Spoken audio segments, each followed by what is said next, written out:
Querétaro, historia y leyenda.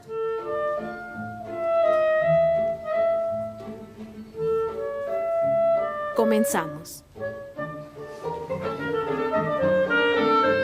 La leyenda. Mire usted, qué chulo les quedó el interior de la iglesia, padre. Sí, ya era tiempo de que pudiéramos honrar al Señor como se debe. Pero tanto lujo, debió salirles en un ojo de la cara a la iglesia, ¿no? No, nada de eso, doña María. La mayoría del inmueble se debe a la generosidad de las familias acaudaladas de Querétaro, sobre todo a aquellas cuyas hijas se dedican al oficio religioso en el convento de las Teresitas. Solo desearía que la disposición de la gente se mostrara tanto en los bolsillos como en especie. ¿A qué se refiere? Pues sepa usted que una de las nuevas adquisiciones es un órgano muy pesado, ornamentado con oro, y es la fecha que no encuentro entre nuestros fieles a una persona que posea tanto los conocimientos musicales como la fuerza física para tocarla en las ceremonias. Y haberlo dicho antes, padre. Justamente hoy ha llegado mi hijo de la capital. Acaba de terminar sus estudios musicales. Es un poco joven, pero seguro que lo convenzo para que preste sus servicios a la iglesia. Pues en ese caso, doña María, usted es una santa y le haría un gran favor a esta orden si dispusiera de su hijo. No se diga más. Mañana mismo hablo con mi muchacho para que se presente a primera hora con usted. Muchas gracias, doña María. Nos Que vemos, Dios la padre. bendiga. Gracias. El Concilio Vaticano II. Buenos días, padre. Buenos días. ¿Qué se te ofrece? Me llamo Ramón. Mi madre, la señora María, mencionó que usted está buscando un organista para la iglesia. Me pareció buena idea venir a aplicar para el puesto. Cierto. Qué bueno que vienes, Ramón, ¿verdad? Te seré sincero, hijo. Eres la primera persona que se presenta para el trabajo. Ya me había resignado a realizar las misas en completo silencio. Lo entiendo, a pesar de que el órgano produce música sublime, no es un instrumento cotidiano, además de que se necesitan años de práctica para poder dominarlo. En mi estancia en México estudié algo de música eclesiástica y he tenido la oportunidad de tocar algunas veces en órgano. Sin embargo, no puedo prometer mucho, padre. No he tenido un trabajo formal en la iglesia. No, hijo. No te preocupes por eso. Aún si no supieras un ápice de música, estarías 10 veces más calificado que cualquier persona que haya podido considerar yo para tocar las misas. Me encuentro tentado a darte el puesto inmediatamente. Sin embargo, me gustaría hacerte una pequeña audición solo como una formalidad. Claro, padre, haré lo mejor que pueda. Le pido que si en algún momento le desagrada mi interpretación, me lo haga saber inmediatamente. Seguro que eso no será necesario, Ramón. Déjame mostrarte el camino para ascender a la plataforma del órgano, por favor.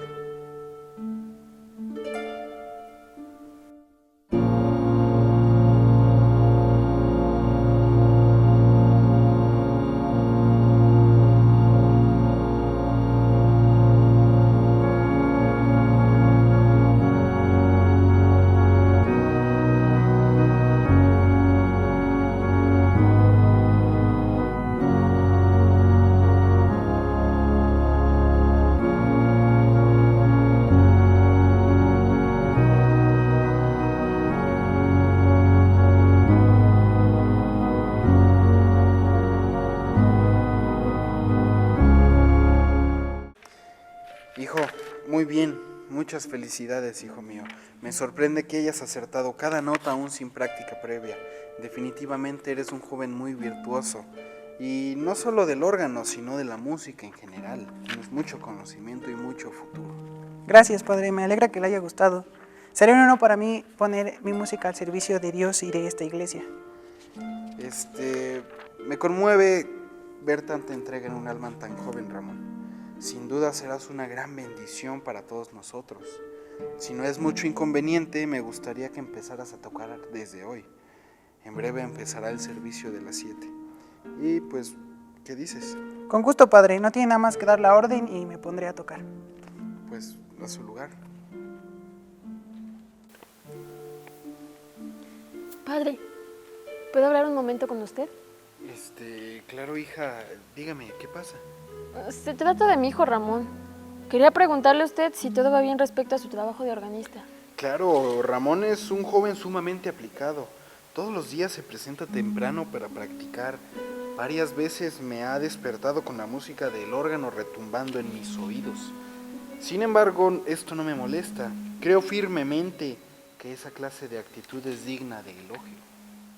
Yo sé que mi hijo dedica mucho tiempo de su día a este trabajo, tanto que ya casi no lo veo en la casa.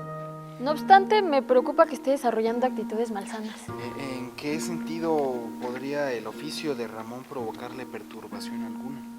Pues no lo sé con exactitud, pero yo lo he notado como distraído últimamente.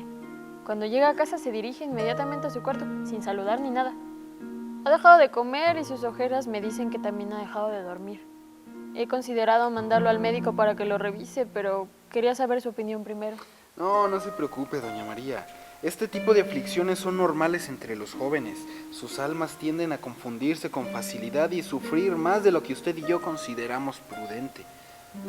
Créame que entre más tiempo pase Ramón en la iglesia, más rápido superará cualquier nimiedad que lo que puede estar aquejando su alma. Le aseguro, padre, que las actitudes de mi hijo no son simples trivialidades. Es ya un comportamiento obsesivo que me está empezando a afectar a mí también. Para ponerle un ejemplo, días atrás entré a su habitación y la encontré tapizada de pared a pared con partituras musicales. Cuando traté de limpiar un poco, se encolerizó y amenazó con largarse de la casa si yo me atrevía a tocar alguna de las páginas. Ya no sé qué hacer con él. Tal vez lo que necesita ese muchacho es una persona que lo haga entrar en razón y que lo regrese a la senda del Señor. Doña María, yo hablaré con él, pero le repito, no tiene usted nada de qué preocuparse, es normal. Ay, no sabe usted el favor que me hace, padre. Le estaré eternamente agradecida si puede lograr que mi muchacho regrese a la normalidad. No se preocupe, doña María, yo me encargo.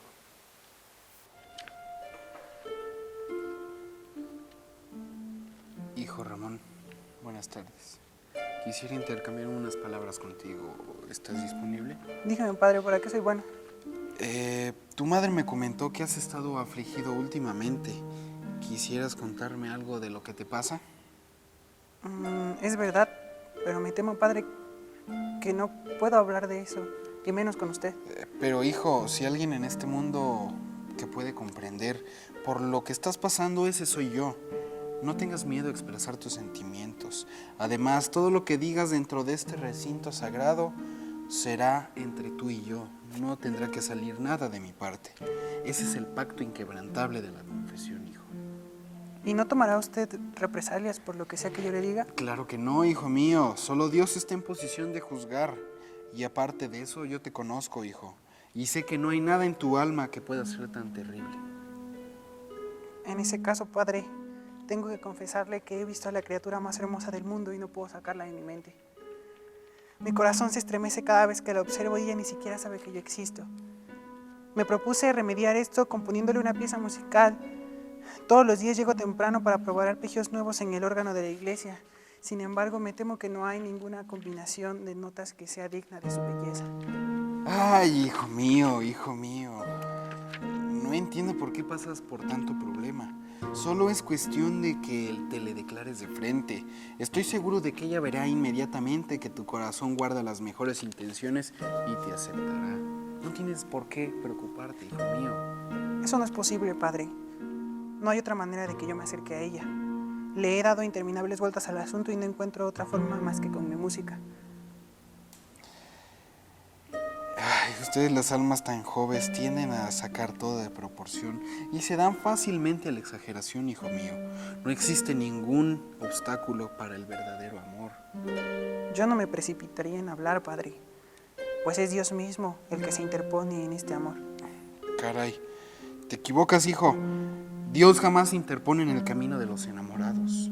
Dios está a favor del amor. Déjeme que le cuente la historia de este amor y ya usted juzgará si realmente exagero. Desde que comencé a trabajar como organista aquí, noté que detrás de aquel velo blanco hay un ventanal con rejas que conecta al convento de las Teresitas. Noté también que todas las monjas del convento asisten al servicio matutino desde esa ventana. Entre las religiosas hay una joven monja de cara angelical que cautivó mi mirar desde el primer momento. Es ella el objeto de mis pasiones. Hijo, ese velo blanco existe por una razón. es para mantener el enclaustro de las religiosas y protegerlos justamente de las almas y de las miradas perversas. Le aseguro que no hay nada perverso en mis sentimientos hacia aquella joven, padre. De cualquier manera es mi deber, Ramón, como hombre de fe, el no permitir que continúen tales pensamientos y pasiones. Lo lamento mucho, Ramón, pero me temo que ya no serás más el organista de esta iglesia. Te pido que regreses a tu casa y le ruegues perdón a Dios por siquiera haber considerado tomar a esa mujer como esposa, a esa inocente monja.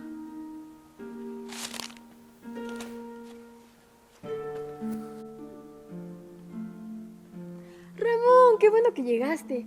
¿Cómo te fue en el templo? ¿Habló contigo el padre? No quiero hablar de eso, madre. Voy a mi habitación. Señor, he pecado de pensamiento y me siento arrepentido, pero sé que tú más que nadie puedes ver en el corazón de los hombres. Mis intenciones son puras y libres de pecado. Te pido con todo mi ser que me concedas la inspiración para terminar mi pieza y una oportunidad para interpretarlo frente a mi amada. A cambio de esto te ofrezco mi alma, mi vida. Ya no importa nada más. Al día siguiente, el servicio de la mañana brillaba por la ausencia del organista. El padre celebró la misa omitiendo las partes musicales, pero este fue interrumpido a la mitad de uno de los rezos, por el sonido de los acordes desconocidos. Enfadado, el sacristán levantó la mirada hacia aquella plataforma. ¿Cuál había sido su sorpresa al ver que el asiento del organista se encontraba vacío y, sin embargo, las melodías que provenían del órgano aumentaban su volumen? El sacerdote, con temor, empezó a rezar en voz alta. Los fieles, horrorizados por la situación, permanecieron petrificados en sus asientos por los largos minutos que duró la melodía. Esa misma mañana, doña María encontró tumbado en medio de la habitación el cuerpo sin vida de su hijo, el cual sostenía un lapicero en una mano y en la otra una serie de partituras que contenían símbolos extraños, ajenos a cualquier notación musical conocida. La gente de la época especuló acerca de la posibilidad de que Ramón, cegado por su pasión, hubiera invocado al diablo para asistirlo y que este mismo demonio fue el que ejecutó ese siniestro concierto en el órgano de la iglesia, el cual quedó desde entonces inutilizable.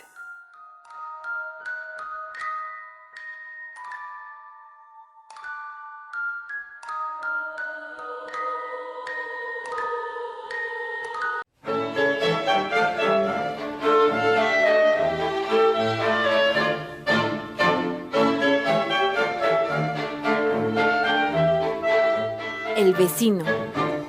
La verdad es que yo no sé mucho de esta leyenda, pero lo poco que sé es de un chavito que entró a estudiar música. Lo que escuché una vez fue que, pues, que había un morro que estudiaba estudió música y pues su mamá veía que le echaba muchas ganas y que le sabía todo eso de la música. Y pues esa señora, o sea, su mamá, conocía al padre de una iglesia. Entonces le dijo al padre que pues su hijo tocaba el piano, el órgano y todo ese rollo. Dice que esta leyenda comienza con una familia, bueno, un chavo que tocaba en una iglesia y pues el chavo se enamora de una religiosa que estaba en un convento. Ahí en la iglesia fue varios días, pero la mamá comenzó a notar un cambio de actitud en el niño. No sé muy bien cómo estuvo la cosa, pero la mamá lo notó y le dijo al padre que era lo que estaba pasando, que si todo estaba bien. Así que pues fue a hablar con el padre para ver si podía hablar con el niño. El padre se sorprendió cuando le preguntó y el chavo le dijo que la verdad estaba muy enamorado de una chava que de ahí del convento y así, una monjita. Y pues que estaba enamorado y que la verdad la quería mucho. Y pues ya el padre le dijo que no, que eso no estaba bien, que pues que no podía estar pensando en las mujeres y menos ahí en el convento y todo ese rollo. Cuando el padre y el niño estaban hablando, si mal no recuerdo, el niño le dijo, no, porque estoy enamorado de una chava de aquí del convento. Y pues el padre le dijo, no, es que eso no se puede porque las mujeres del convento no pueden tener novio. Él quiere hacerle una canción, a tocarle una pieza en el órgano y un día antes de que comenzara la misa, empieza a decir que él estaría dispuesto a dar su alma si si era posible para que saliera esta pieza musical. Y pues ya en la hora de la misa empieza el instrumento a sonar y pues resulta que no había nadie. Y un día, así en la iglesia, en medio de la misa, se empezó a tocar una canción, pero no había pianista, no había alguien que tocara el órgano. Y se empezó a tocar solo, entonces el padre empezó a rezar y ya se detuvo. Después encontraron al chavo muerto en su cuarto, con muchas hojas pegadas así en toda la pared, así como símbolos raros. Y pues muchas personas piensan que la canción que se tocó ese día en la iglesia fue una canción escrita y tocada por el diablo, y que las notas que estaban pegadas las había escrito el diablo y era la canción que había escrito para su amada. Una canción muy fea que inspiraba terror, irradiaba tristeza, todo, y pues nadie se explicaba por qué. Hasta que un día la mamá del niño entró a su cuarto y pues encontró al niño muerto. Y nada más encontró muchas notas pegadas en la pared como si fueran notas musicales, símbolos raros que la mamá interpretó como notas musicales, lo cual llevaron a la mamá a pensar que la canción que se tocó en la iglesia fue la canción que el niño hizo, pero muchas personas piensan que el diablo fue en realidad quien la escribió. Se dice que la pieza que se tocó esa tarde en el convento, en la iglesia, pues no fue el chavo ni nadie, sino que fue el diablo precisamente. Entonces es por eso que se dice que la leyenda es el órgano que tocó el diablo.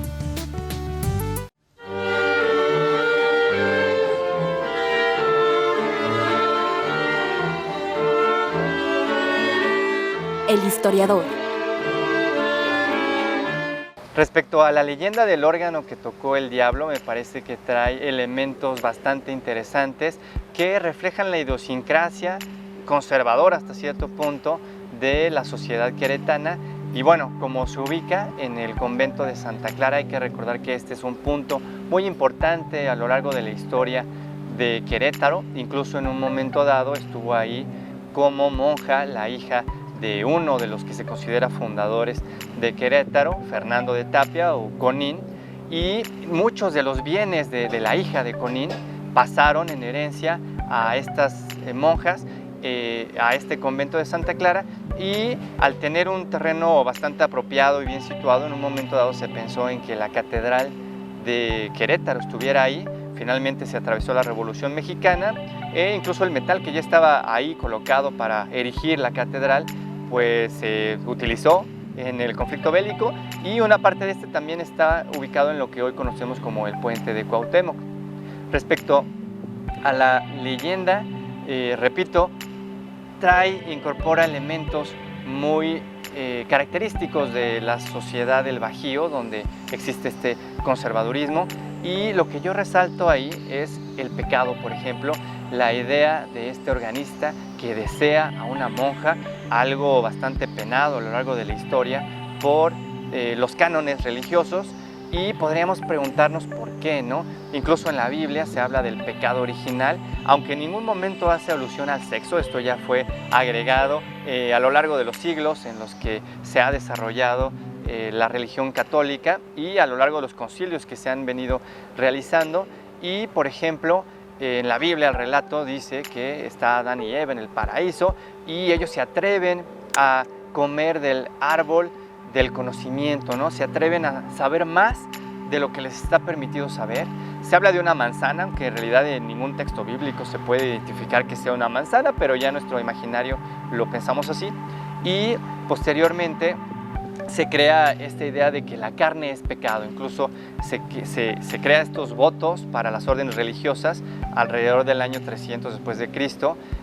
Concilio de Elvira en España, el concilio de Nicea, todavía señalan los votos que son pobreza, castidad y obediencia, y yo relaciono esta leyenda con el voto de castidad, aunque no es un sacerdote propiamente el protagonista, sí es una religiosa la que es el objeto del deseo. Y bueno, es una relación imposible de entrada, incorpora estos elementos que desde tiempos inmemoriales están presentes, este amor imposible o este amor prohibido. Muchísimos literatos han explotado esa historia, y el pensar que en su desesperación, en su amor, incluso invoca al demonio para poder pedirle que esta monja sea la esposa, bueno, ya es caer en un doble pecado, ¿no? Tanto en desear a una mujer que teóricamente está casada con la religión o con Dios, y por el otro lado pide al demonio que le permita que esa sierva de Dios pueda ser su esposa, pueda ser suya, pues está cayendo en un doble pecado, el cual no resiste este personaje bastante religioso como es la Sociedad Católica Queretana, y decide mejor darse un balazo en el corazón después de rezar el rosario y de reunir todos estos ornamentos y objetos católicos, y esa es su manera de expiarse. Ahora, lo que viene de sobrenatural en esta leyenda es que el órgano empieza a tocarse solo cuando el sacerdote está oficiando misa, y eso sorprende a toda la feligresía. Ese es el ingrediente en donde el demonio hace de las suyas, ¿no? Y creo que la moraleja que deja esta leyenda es: no desees a la mujer de tu prójimo, es no peques ni siquiera de pensamiento, porque si vemos esta leyenda no hay acción, es nada más pensamiento, y si lo haces van a venir consecuencias como que te arrepientas, como que quieras flagelarte o incluso dejar de vivir por este amor y por este pecado que hiciste al invocar al demonio, ¿no? La leyenda incluso habla que el órgano se empieza a tocar pues aparentemente de manera autónoma, y eso hace a la gente creer que hay un fenómeno diabólico, y bueno, al final ya este órgano deja de funcionar. Habría que revisar, tal vez alguien quiera asumir esa tarea de ver si efectivamente esta leyenda tiene algo de fundamento verídico y el órgano ya no está funcionando, pero bueno, la historia en grandes rasgos es eso, y no hay que olvidar que Querétaro sigue siendo una sociedad bastante católica, bastante conservadora, y las leyendas sirven para eso, ¿no? También crean este imaginario y esta cosmovisión de qué es lo correcto y qué no está correcto, y cómo se pueden explicar las cosas, y en este caso la explicación que se da es, pues el órgano fue poseído y es el propio demonio quien lo toca por esta historia de pecado, de pensamiento, ¿no? En el caso del voto de castidad al que estaban obligadas tanto las monjas como los sacerdotes, habría que reflexionar en qué momento surge, porque en un origen no está en el Evangelio, no está ahí dictaminado explícitamente, han sido más bien interpretaciones, y nos podemos remontar al concilio de Nicea y al de Elvira previamente en España, cuando es emperador Constantino, el primer emperador cristiano del Imperio Romano, y empieza a tener bastante auge la iglesia cristiana o protocristiana. Por supuesto, aún no existe el Vaticano y todo el poder que tendría posteriormente, pero hay que imaginar y situarnos en ese periodo. ¿Y qué sucedía cuando un sacerdote o una monja tenía muchos hijos? Pues al momento de fallecer tenían que heredar bienes. Entonces, ¿qué sucede con estos bienes?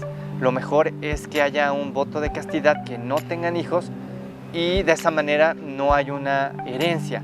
Y es la propia institución eclesiástica, es la propia iglesia la que va acumulando todos esos bienes que un sacerdote o una monja pueden hacer en vida, y se va fortaleciendo, ¿no? Al grado de que en un momento histórico la iglesia, antes de la reforma, en el caso de México en 1857, es la institución más rica que hay en todo el país.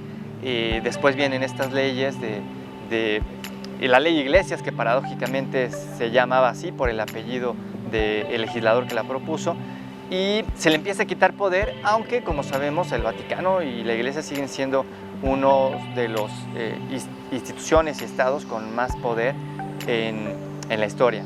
Finalmente, como dato curioso, me gustaría agregar que muy seguidamente no fue seguido ni acatado este voto de castidad, y tenemos el conocimiento histórico de que sacerdotes, incluso sacerdotes que participaron en la revuelta de independencia, como Miguel Hidalgo y Costilla, como José María Morelos y Pavón, tuvieron hijos. Por supuesto no se podía reconocer, pero Juan Nepomuceno Monte fue hijo de José María Morelos y Pavón, y era un secreto sabido a voces, ¿no?, por las parroquias, por el pueblo, de que los sacerdotes no necesariamente iban a respetar este voto de castidad.